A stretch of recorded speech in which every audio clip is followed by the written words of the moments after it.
account as it came to, but apologies, should have just warned about the discretion of viewers on that particular matter. Well, we're focusing on that again now. This time, Paul Obanua joins us as a public affairs analyst. Thank you for coming on this morning. Thank you for having me. Well, looking at this matter, lots of people have talked about the role of citizens in all of this. And then, yes, much as they juxtapose that with that of security personnel, as it were.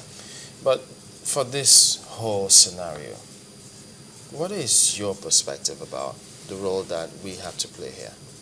Okay, before I go into that, I want to first of all sympathize with families of those that lost their lives at the incidents in Abuja, Nyanya Park bomb blast, and also I'm deeply saddened by this event of abducting young girls. I can't even begin to imagine what the families are going through, the kind of trauma they are going through, and I hope that those girls are tracked down very soon and reunited with their families. The society in general, the entire citizenry of this country will have a major role to play. If you look at the U.S.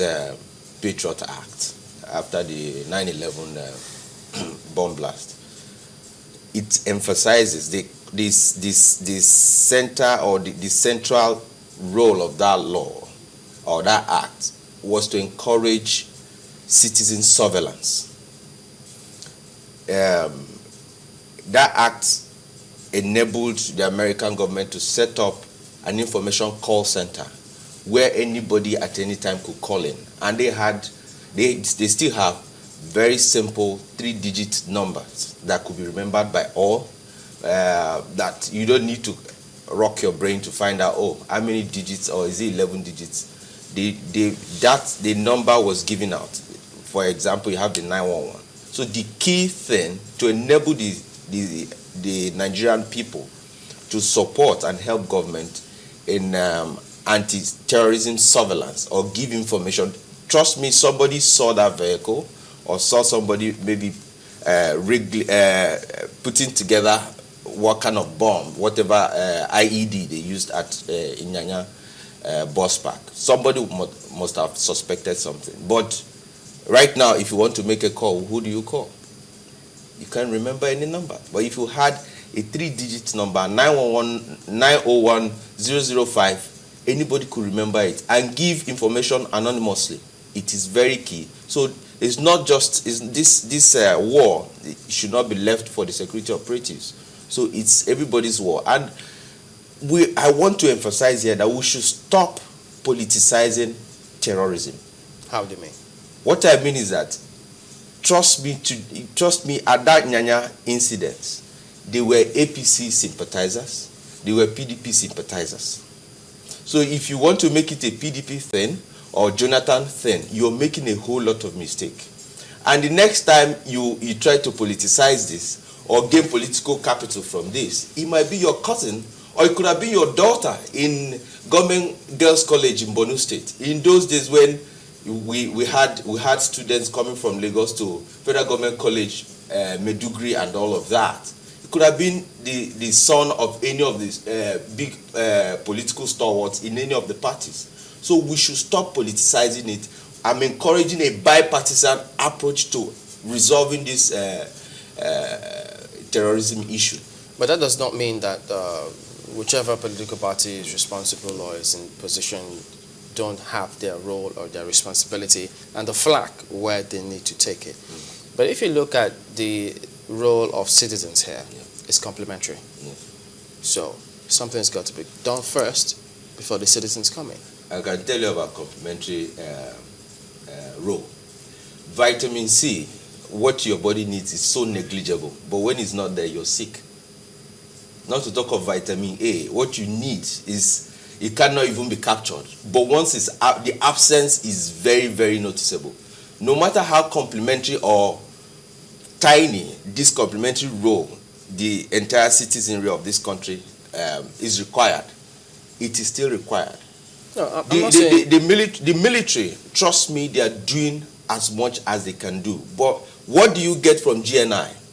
The next time the military gives a big blow to Boko Haram, The GNI will come out and say, look, the military there's a campaign against Muslims. When the military hits Boko Haram, it's not a campaign against Muslims. It's a campaign against terrorism. Hold on, I'm coming to something. That becomes very demoralizing. Part of what we're saying is that it is complementary. Yeah. Because there are several cases where security is being reached out to, which they tell us on TV, and they say, look, help was not coming. If you look at the testimony of the lady who escaped, the girl who escaped, and in this, what they said, what is seemed to be consistent with so many commentary about it, is that they usually have the time. They come in large convoy, they come with so many vehicles, they always have the time. Why is that the case? Currently, it is already known and accepted that you have infiltrators in the ranks of the military. But why wouldn't you have such a thing when you have a governor that keeps lambasting the military operations in his state that is under state of emergency? Because he said it once, what makes it keeps? No, what should be done as they are renewing this state of emergency is to urge the governors, or even tell them, or let them step aside. What is wrong with you know what some Nigerians will be saying now, yes. With every respect, is that the governor, after all, should have been listened to, because when he came forward, everyone was against him. But as it is now, people are picking children almost freely, and people are actually getting hit almost daily in that particular region. Now, it puts some kind of emphasis on the comment by that particular governor. So, what do you say? Shouldn't we have listened and listened keenly and deeply to see where there were lapses? The question I will ask, the governor being the chief secretary. No, we don't have to throw it back at the governor, because now we're talking about empirical evidence before us. We can see it, we can feel it, and now you have children. Ms. Obanua, you have children, and people are saying not 10 children have been taken away. 100, and now we don't even know the actual number. Yes. And the governor once spoke about people having some edge over us as a people. Yes. Isn't this the time for us to sit down and rejig what we should be rejigging? Honestly, the fight against terrorism, you need to rejig every day, actually. I'm not saying that the military, they are operating at optimum efficiency. That is sure.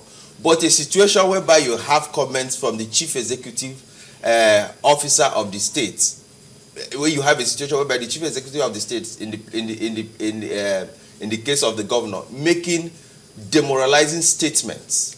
But a moment here. Sorry, so that you can marry it together, because almost all those in leadership position haven't actually even done anything better in statements and comments. So, who do we blame in this case? We just played a tape from the Minister of Police Affairs telling us if what we're saying is true after all, and he went on an appeal ride, and now you put that side by side with the governor, and subsequent comments, or rather, past comments from people in offices and in government. So it means that perhaps we still haven't been able to get the true import of what is happening. Like the point I'm trying to emphasize, if you allow me to finish it, is I'll let you. Yes. If you're the governor of a state that is under the state of emergency, you shouldn't even be making any statement. Your business should be cooperating with the military. And if you cannot hold your mouth or measure your utterances, then you step aside. Let me finish with that. Go ahead. What I'm trying to say is that if you're responsible, if you're responsible over a territory under siege, you cannot be seen to be making, like in the case of Inyako as well, making statements that are inimical or demoralizing to the operations of the security operatives in your territory. That is one fact. I'm not saying, like I said, it's an issue of why do you have media campaign? You have media campaign to demoralize the operatives. Vietnam War was won in the media by the Vietnamese communist group. What they did was to target Western media. That was it. So if you keep making demoralizing statements, look, the soldier is not going to fight. He only said this once. No, it's not once. No, There's several Mr. occasions Obanua, where such statements have been made. Just a moment. So you... Just a moment. Okay, go ahead.